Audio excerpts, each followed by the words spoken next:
As I stumbled into the darkness, I was too busy contemplating, on a scale of 1 to 10, the pain I might have to endure in the near future. I didn't have the strength to make it back to camp. The farther I walked, the clearer that became. My joints were pudding. I felt like a marionette, and as much as I enjoyed controlling mortals from above in the past, I did not relish being on the other end of the strings. My defenses were still at level 0. The smallest hellhound or dragon could have easily made a meal of the great Apollo. If an irritated badger had taken an issue with me, I would have been doomed.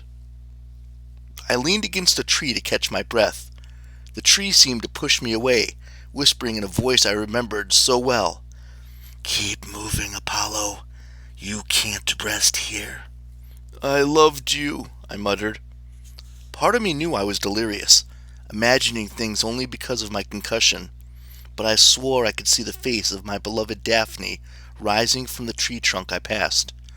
Her features floating under the bark like a mirage of wood, her slightly crooked nose, her offset green eyes, those lips I had never kissed but never stopped dreaming of. "You loved every pretty girl," she scolded, "and every pretty boy for that matter." "Not like you," I cried. "You were my first true love. Oh, Daphne." "Wear my crown," she said, "and repent." I remember chasing her, her lilac scent on the breeze, her lithe form fitting through the dappled light of the forest. I pursued her for what seemed like years. Perhaps it was. For centuries afterwards, I blamed Eros. In a moment of recklessness, I had ridiculed Eros' archery skills. Out of spite, he struck me with a golden arrow.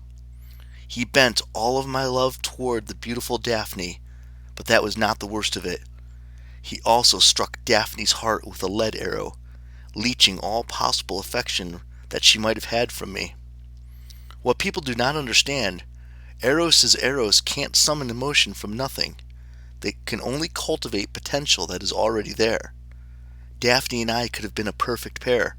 She was my true love. She could have loved me back. Yet thanks to Eros, my love-o-meter was cranked to 100%, while Daphne's feelings turned to pure hate, which is, of course, only the flip side of love. Nothing is more tragic than loving someone to the depths of your soul and knowing they cannot and will not ever love you back. The stories say that I chased her on a whim, that she was just another pretty dress, but the stories are wrong. When she begged Gaia to turn her into a laurel tree in order to escape me, part of my heart hardened into bark as well. I invented the laurel wreath to commemorate my failure, to punish myself for the fate of my greatest love.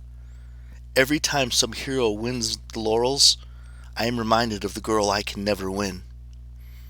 After Daphne, I swore I would never marry. Sometimes I claim that was because I can't decide between the 9 muses. A convenient story. The 9 muses were my constant companions, all of them beautiful in their own way, but they never possessed my heart like Daphne did. Only one other person ever affected me so deeply, the perfect Hyacinthus, and he too was taken from me. All these thoughts rambled through my bruised brain. I staggered from tree to tree, leaning against them, grabbing their lowest branches like handrails. "You cannot die here," Daphne whispered. "You have work to do. You made an oath." Yes, my oath. Meg needed me. I had to. I fell face forward into the icy mulch. How long I lay there, I'm not sure. A warm snout breathed into my ear. A rough tongue lapped my face. I thought I was dead and Cerberus had found me at the gates of the underworld. Then the beast pushed me over onto my back. Dark tree branches laced the sky. I was still in the forest. The golden vision of a lion appeared above me, his amber eyes beautiful and deadly. He licked my face, perhaps trying to decide if I would make a good supper. I spit mane fur out of my mouth. "Wake up," said a woman's voice, somewhere to my right. It wasn't Daphne, but it was vaguely familiar. I managed to raise my head. Nearby, a second lion sat at the feet of a woman with tinted glasses and a silver and gold tiara in her braided hair.